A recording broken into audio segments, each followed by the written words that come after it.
Chilli chicken, chilli fish, chilli egg, chilli soya অনেক খেয়েছেন। এবার বানিয়ে নিন একদম ঘরোয়া উপকরণে তৈরি, খুব কম সময়ে যেমন হবে মুচমুচে ক্রিস্পি, তেমনি খেতে হবে দুর্দান্ত স্বাদের ক্রিস্পি চিলি পটাটো। তাহলে চলুন শুরু করি আজকের রেসিপি। নমস্কার বন্ধুরা, কেমন আছেন সবাই? ভালো তো? পাপিয়ার ঘরোয়া রান্না চ্যানেলটিতে সকলকে জানাই স্বাগত। চলে এসেছি আবার একটা দুর্দান্ত স্বাদের রেসিপি নিয়ে।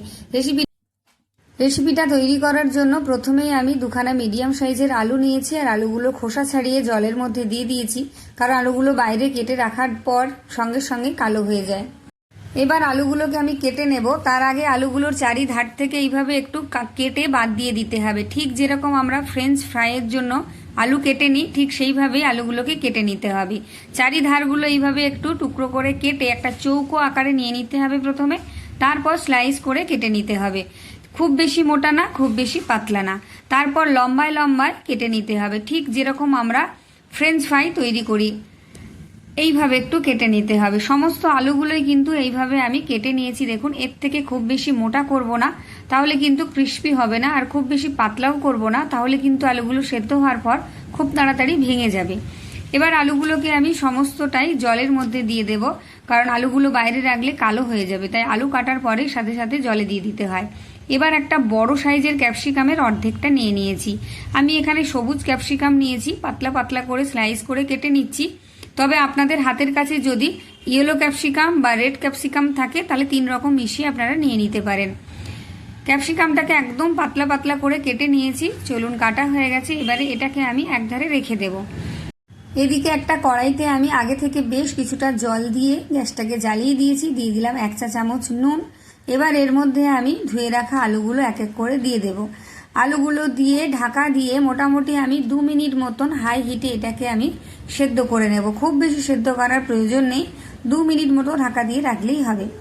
2 মিনিট পর আমি ঢাকাটা খুলে নিচ্ছি। দেখুন, বেশ টকবক করে ফুটতে শুরু করেছে। এবার কিন্তু আলুটাকে আমি জল থেকে তুলে নেব। এইরকম 80% সেদ্ধ করে নিতে হবে। একদম 100% সেদ্ধ করলে কিন্তু আলুগুলো ভেঙে যাবে, কারণ আলুগুলো এরপরে কোটিং করতে হবে। তাই এইরকম 80% আলু সেদ্ধ হয়ে গেলেই তুলে নিতে হবে। আমি একটা ফুটো করা থালার মধ্যে রেখে দিয়েছি। এটাকে 5 মিনিটের জন্য রেখে দেব, যাতে এর পুরোপুরি জলটা শুকনো হয়ে এটা ড্রাই হয়ে যায়।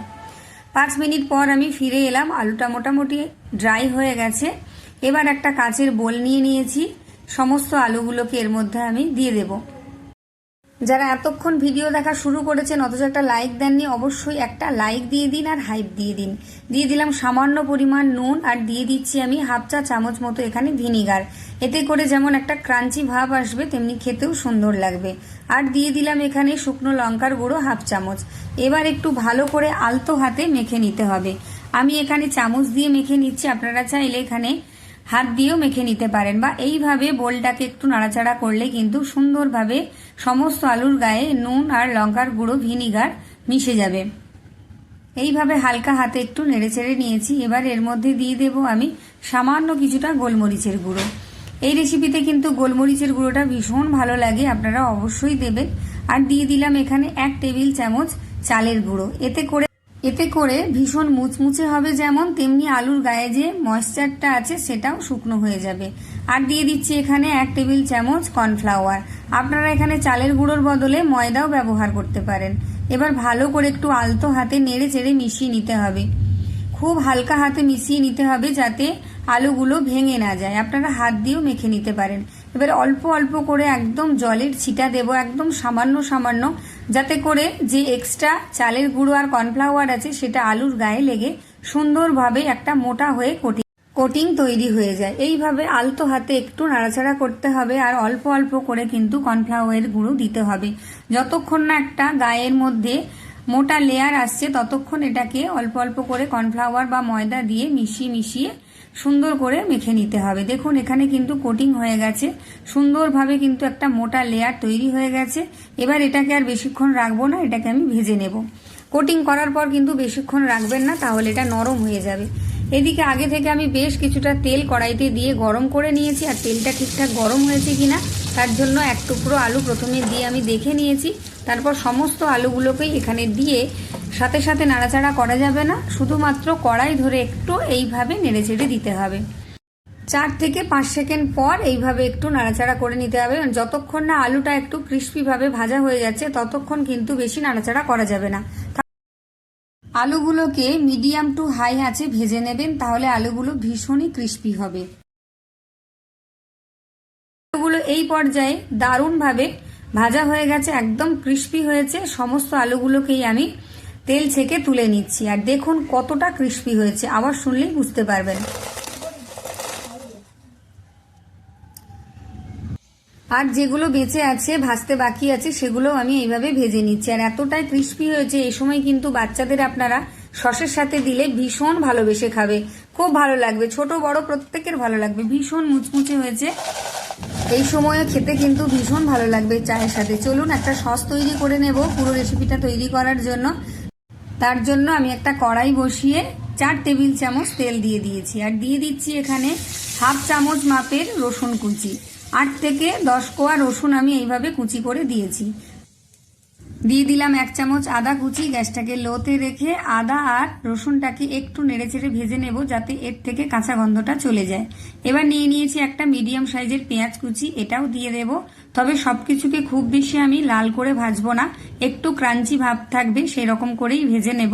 পেঁয়াজটা মোটামুটি এখানে ভাজা হয়ে গেছে, দেখুন এর থেকে আর বেশি লাল করে আমি ভাজবো না। এখানে ক্যাপসিকাম তো আগে থেকে কেটে রেখেছিলাম, তার সাথে একটা ছোট সাইজের টমেটো পাতলা পাতলা করে কেটে রেখেছিলাম। সবকিছু এর মধ্যে দিয়ে দিলাম। গ্যাসটাকে একটু বাড়িয়ে দিয়েছি, দিয়ে এটাকে একটু নেড়েচেড়ে আমি ক্রাঞ্চি করে ভেজে নেব, যেন খুব বেশি নরম হয়ে গলে না যায়। এবার এর মধ্যে দিয়ে দেব আমি 4 থেকে 5খানা কাঁচা পাকা লঙ্কা কুচি। ঝাল ঝাল বানাবো তাই আমি একটু ঝালটা বেশি দিলাম, সামান্য পরিমাণ মানে হাফ চা চামচ মতো নুন দিয়ে দিলাম। ভালো করে নেড়েচেড়ে সবকিছুকে কিন্তু ভেজে নিয়েছি, কোনোটাই কাঁচা নেই আর কোনোটাই কিন্তু খুব বেশি গলে যায়নি। এবার এর মধ্যে দিয়ে দেব আমি 1 টেবিল চামচ টমেটো সস, হাফ চামচ দিয়ে দিলাম chilli sauce, green chilli sauce, দিয়ে দিলাম 1 টেবিল চামচ সয়া সস। এটা দিলে যেমন রংটা ভালো আসবে, খেতেও ভীষণ সুন্দর লাগবে। দিয়ে দিলাম হাফ চামচ ভিনিগার, আপনারা এখানে চাইলে রেড চিলি সসও ব্যবহার করতে পারেন। দিয়ে দিলাম সামান্য পরিমাণ গোলমরিচের গুঁড়ো।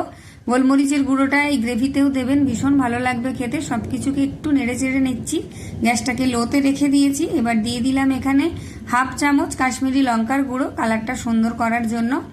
ভালো করে আবারও একটু মিশিয়ে নেব। গ্যাসটাকে একদম লোতে রেখেছি। আপনাদের যদি রেসিপিটা ভালো লাগে তাহলে সবার মধ্যে একটু শেয়ার করে দেবেন। ভালো করে কষানো হয়ে গেছে সবকিছু। দিয়ে দিলাম হাফ কাপ মতো জল, এখানে খুব বেশি জলের ব্যবহার করা যাবে না।